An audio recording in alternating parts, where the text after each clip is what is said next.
मुझे तो कैंसर हो गया है, अब मुझसे कौन प्यार करेगा?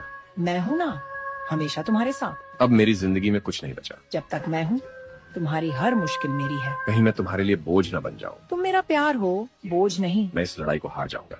हम मिलकर जीतेंगे, बस मेरा हाथ थामे रहो।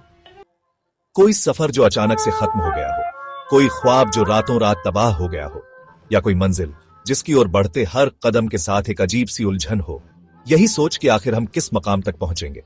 लेकिन आप दोनों, विवेक और सृजना, आपने प्रेम की एक ऐसी मिसाल कायम की है जो आज के दौर में शायद ही देखने को मिले।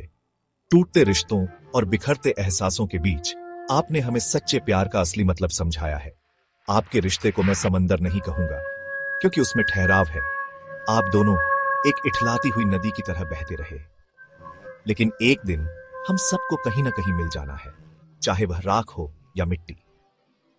अब मैं आपको विवेक और सृजना की प्रेम कहानी सुनाता हूं। यह कहानी है साल 2022 की। नेपाल के रहने वाले विवेक पंगिनी, जो यूनिवर्सिटी ऑफ जॉर्जिया से पीएचडी कर रहे थे, उसी साल विवेक अपनी पत्नी सृजना सुवेदी के साथ नेपाल लौटे। वहां बर्दिया में उनका परिवार रहता है। दरअसल विवेक की मां लंबे समय से पार्किंसन की बीमारी से लड़ रही थी और इसी बीमारी के चलते उनका निधन हो गया।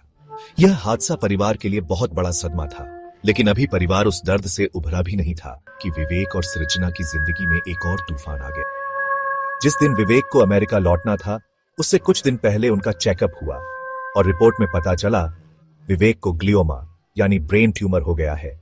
यह ट्यूमर उनके ब्रेन के लेफ्ट फ्रंटल पार्ट में था। अमेरिका लौटते ही विवेक को अस्पताल में भर्ती कराया गया। उनकी सर्जरी हुई और ट्यूमर का 50% हिस्सा हटा दिया गया। इसके बाद ट्यूमर को टेस्ट के लिए भेजा गया और आगे का इलाज शुरू हुआ। सृजना और विवेक की पहली मुलाकात करीब 10 साल पहले हुई थी। एक रिपोर्ट के मुताबिक विवेक स्कूल में सृजना के सीनियर थे।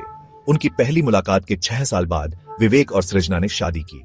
विवेक हमेशा कहा करते थे, हम जिंदगी में हमेशा साथ रहेंगे। लेकिन फिर अचानक एक दिन विवेक के सिर में तेज दर्द हुआ। दर्द इतना बढ़ गया कि कुछ वक्त बाद उनका चल पाना भी मुश्किल हो गया। पर विवेक ने चेकअप के लिए जाते वक्त सृजना से कहा था, मुझे कुछ नहीं होगा। लेकिन एमआरआई के बाद जो रिपोर्ट आई, उसने उनकी जिंदगी बदल दी।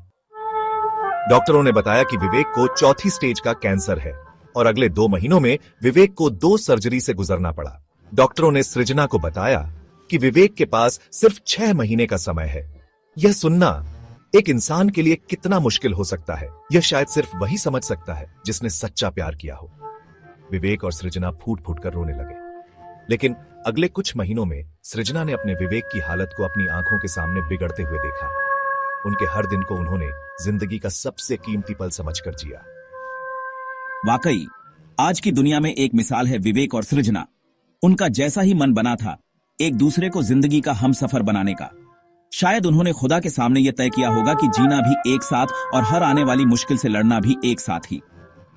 और वो सृजना ने करके दिखाया। उन्होंने इस दुनिया में मिसाल कायम करके दिखाया।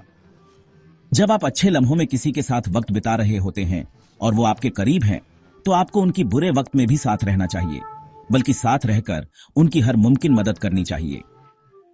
आज की दुनिया में कोई साथ नहीं देता। जब वक्त बुरा हो तो लोग बहुत दूरियां इख्तियार करने लगते हैं और मुश्किलें और बढ़ जाती हैं। लेकिन सृजना ने अपने हम सफर से किया हुआ वादा खूब निभाया। आज विवेक की आत्मा भी यह सब देखकर अपनी हम सफर पर गर्व कर रही होगी। दोनों का प्यार तब शुरू हुआ था जब ये दोनों स्कूल में मिले थे। प्यार हुआ, शादी किए, और जब लड़के का बुरा वक्त आया, जब उसे कैंसर हुआ, तो लड़की ने उसका साथ नहीं छोड़ा, अपना पत्नी धर्म निभाया, अपने पति का हाथ नहीं छोड़ा। उसने कहा, जब अच्छे समय में हम दोनों साथ थे, तो बुरे वक्त में भी हम तुम्हारा साथ कैसे छोड़ दें। बहुत कम लड़कियां ऐसी होती हैं जो मुसीबत आने पर अपने पति या अपने पार्टनर का साथ देती हैं, वरना बहुत ज्यादा ऐसा होता है कि साथ छोड़कर निकल जाती हैं। तो ऐसी पत्नियों को, ऐसी गर्लफ्रेंडों को सत सत नमन कि अगर आपका पार्टनर आपके लिए ऐसा लॉयल है, तो समझो कि आपका जीवन स्वर्ग से कम नहीं है। तो आप अगर किसी से प्रेम कर रहे हो तो उसका साथ अंत तक निभाओ, वरना प्यार ही मत करो। मुझे नहीं पता कि इस कहानी का आखिरी हिस्सा कैसे लिखा जाए, क्योंकि सच्चे प्रेम का उपहार इस दुनिया में बहुत कम ही देखने को मिलता है। आपने इस कहानी को इतने इत्मीनान से सुना, इसके लिए दिल से शुक्रिया। विवेक और सृजना आप और हम सभी के लिए जिंदगी का एक सबक है। हम जो अक्सर अपने परिवार से दूर रहते हैं, हमें सोचना चाहिए कि जिंदगी का कोई भरोसा नहीं। क्या पता कभी जिंदगी का आखिरी दिन कब हो। कोशिश करें कि अपने अपनों के साथ हमेशा अच्छा रहें और खुशियां बांटें, ताकि जिंदगी गुलजार और आसान हो जाए और आप भी विवेक और सृजना की तरह दुनिया में एक मिसाल कायम करें। यह कहानी बहुत मेहनत और कड़ी कोशिशों से बनाई गई है। अगर आपको यह मेहनत पसंद आई हो तो वीडियो को लाइक करें और चैनल को सब्सक्राइब करें। हमें आपकी सपोर्ट की जरूरत है।